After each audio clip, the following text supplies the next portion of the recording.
What's up there, people? Unspoke Riders here. I'm here with my daughter. Hi. We're on a mission right now. We're on a mission. We're driving to this place called 4-Wheel Parts. Ordered some sidebars. You'll see a video, install video on that pretty soon. But I figured since I got to drive on the freeway for a little while, take this opportunity to tell you a story about this 1999 two-door Tahoe. This vehicle I'm driving in right now was my brother's old daily driver. And let me tell you, it wasn't easy trying to get the title for this vehicle. So I figured now would be a good time to tell you the story while I'm driving. It's Saturday. We're in Phoenix, Arizona. We're just rolling to the off-road shop so we can pick up these parts. Anyway, here's what went down with this title. Of course, my brother passed away. He had 4 vehicles. So we decided, okay, let me go get these 4 titles switched over. After we waited the 30 days or whatever, went to go switch the titles over. 3 of the titles went over fine, no problem. Everything was all good.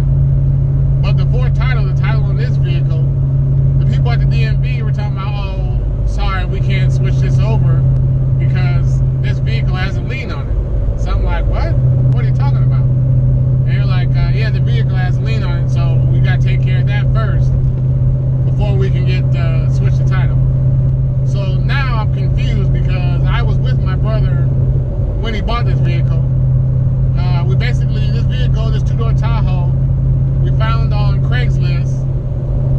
I had on Craigslist for a used car lot over in Tempe, over there by the ASU college. So my brother, we drive over there, we get this vehicle. My brother pays for the vehicle with his American Express card. So he pretty much pays for the vehicle outright, right there on the spot. And they're like, okay, well, we're going to mail the title and this and that. So he gets his title, and he thought everything was all good. He got his title, everything was smooth. He paid for the vehicle, he's got all the paperwork showing he paid for the vehicle. I mean, he was at the used car lot. So he drove this vehicle for like pretty much 4 years, still getting plates, everything all good. This issue with the lien never came up, and I never knew anything about it. I know he didn't. My brother is not the type to be putting a lien on his vehicle for no loan or nothing. So that's what threw me off about this whole situation. So we go get the title. They look up the information on the title. They say yes. We show them the paperwork. They say yes. The day that you bought the vehicle, you must have owed money on the vehicle because they put a lien on it 3 days after you purchased the vehicle. So that kind of was like, what? No, here's all the paperwork, here's the receipts, paid in full. And they were like, okay, you gotta contact this company, this car lot, and go back to the car lot, and you gotta get it straightened out before we can switch his title over. So, of course, the car lot we try to look up the information about the car lot. And the car lot is no longer there. Not only is the car lot no longer there, but the building's not even there. I guess they took the building down and everything. So the car lot is no longer in business. The number we got for the car lot, direct say this number has been changed. So we called the change number, and it says this number cannot be reached from a mobile device. So I say, okay. So we called the number on the house line, and then it says, oh, well, this number has been changed again. Call this 1-800 number for information on a new number or whatever. And we call the 1-800 number, and it directs us to the phone company. So it's like a big runaround trying to call these people. The address, so then they're like, okay, you got to send a certified letter to the address.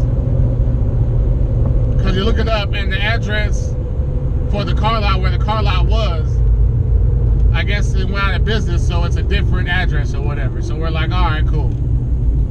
And they said, send a certified letter where they got to sign for it. And if they don't sign for it, or there's no response in 15 days, then we'll give you the title then. So we're okay, we do that. We send a certified letter to this address. And somebody does sign for it. but there's no response in 15 days. Just out of curiosity, you look up the address on Google Maps, and it's not even a business, it's not even a building. It's just like a neighborhood, somebody's house with pools and stuff in the background. It's just like a regular neighborhood. So that's why I'm like, okay, this is just shady. Between the phone situation and the address situation, this is just shady deal altogether.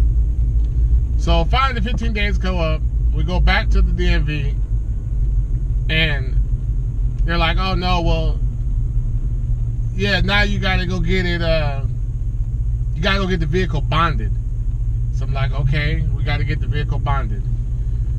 So we hire somebody, get the vehicle bonded, and then they go back. It's all back and forth. And honestly, there's no way, without my mom doing most of the legwork on this because she's retired, there's no way I probably wouldn't be able to do any of this. Because, I mean, we're back and forth to the DMV, and I don't have time for this. I got a full-time job, and DMV's closed by the time I get off of work, and they're closed before I go to work. So, you know, shout out to my mom for doing all the legwork on this, making this happen. So anyway, we go back and forth, we get the car bonded, and then the lady acts like oh no, well, they're still showing a lien, and this and that. So we're going back and forth, and then finally, after we get it bonded, then they're saying, oh, we gotta have get it inspected, level 1 inspection or something like that. So then we go get the car inspected. So now we got it bonded and we got it inspected. And after we did all that, they finally went back to DMV, and they still act like they didn't want to give us the title. Like, oh no, there's a lien on this and that. And we're like, we explained the situation, laid out all the paperwork. We're like, look, you know, and then we had to show death certificates, which we did at the beginning anyway. When we started all this, we had to show the death certificate to have the other 3 titles, you know, that went smooth and everything is okay. But I don't know, which is basically a big back and forth game with the DMV and getting it bonded and getting it inspected and all this stuff, back and forth for like 2.5, almost 3 months. Finally, after we did all that, they finally broke down. It was like, well, okay, well, since the previous owner is deceased and this and that, they can't hold a lien against them. Somebody, the death certificate voids all that, which I don't understand why it didn't void all that from the beginning. So that's what was kind of holding me up on this vehicle. This vehicle was always in the background, and I didn't really want to spend any money on this vehicle because, you know, the title, I wasn't sure. Once the plate ran out in October, I wasn't going to be able to get no other sticker, not when the, you know. So the whole deal was just shaky. And then the funny part about this is, through all this quest of doing all this, it's amazing how, this is jump off subject for a second, but there's on a Saturday, a traffic jam on the freeway on a Saturday. Why? Only in Arizona. Anyway, in the quest of doing all this, we heard so many horror stories about people and the titles being messed up, and people buying vehicles and the VIN number on the vehicle don't match the VIN number on the title and all this other stuff. But we got it all straightened out, and once I got the title, I hit the ground running. We got the title straightened out on Monday. The vehicle went into the shop on Tuesday. Or no, actually the vehicle went back in the shop on Monday night. The same day we got the title situation taken care of. And so far I've gotten a new ignition because I was having problems with the key. So I got a new ignition, took it to the shop. I just had the shop do it. And then after that, I picked it up from the shop on a Tuesday. And then that Wednesday, I went to the rim and tire shop and got new wheels and tires. I'll go in detail about the rims and tires in a later video, in another. Oh man, that Corvette, the poor Corvette. The Corvette has been totaled. Wow. Oh, it's missing its wheel. The poor Corvette. I wish I could have had the camera spin the other way. But everything's occupied right now. I'm using my phone for navigation. Anyway, yes. So that's what's been going on, man.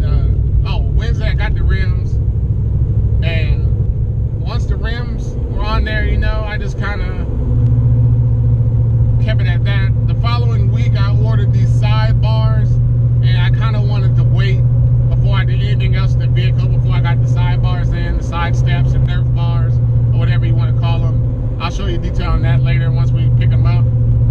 So that's where I'm at with the vehicle, man. This is really the vehicle I want to do first, but because of the whole title situation, that's why I started the Suburban first. So, but now that we got the title straight, I kind of bumped this up to the top. I'm going to kind of do the Suburban and the Tahoe at the same time.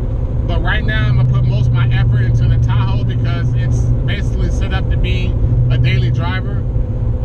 It's a little bit better on gas because it's fuel injected V8 rather than the Suburban. It's an old school carburetor V8. So that's where I'm going with it right now. I'm just going to do one step at a time, either way, on this Tahoe. So you'll be seeing more Tahoe builds. There'll be some Suburban builds videos sprinkled in throughout this, but yeah, man. All right, what's up there, people? As you see, we got an addition right here. This is what I needed. This is what I ordered. And so far, I must say, the experience at this four-wheel parts place has been pretty pleasant.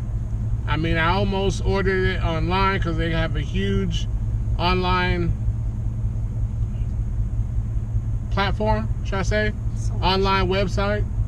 And I almost ordered it and I realized, wait a minute, it's in right here in Phoenix. So I know there's one in Phoenix, there's one in Mesa. So got this. Hopefully I can get it installed later on today, maybe tomorrow. We'll see. But there you have it. I just wanted to check back in with you guys and let you know we're just now leaving this four-wheel parts place. And yeah, that Jeep was a four-door over there. There's a lot of cool off-road vehicles up in here. So yeah. Head southeast on South 7th Street, then make a U-turn. So there you have it. I'm not going to really record this one too long. You are on the fastest route. You should reach your destination by 10:42 a.m. Okay, thank you. I just wanted to let you know that we got our box and mission is accomplished. So that was pretty easy. Are you getting it? No. Of course, I'm going the wrong way. Make a U-turn, then turn right onto West Maricopa Freeway. Head southeast on South 7th Street, then make a U-turn. Alright, y'all. Time to get back on the freeway. It's about to get noisy with the windows and this navigation is going crazy. So, got our box. Mission 1 for the day. We've had a big day so far, didn't we? Yeah. We've done a lot today, but this day's not over with. We're really just getting started. So we got our box and we're good to go. All right, y'all.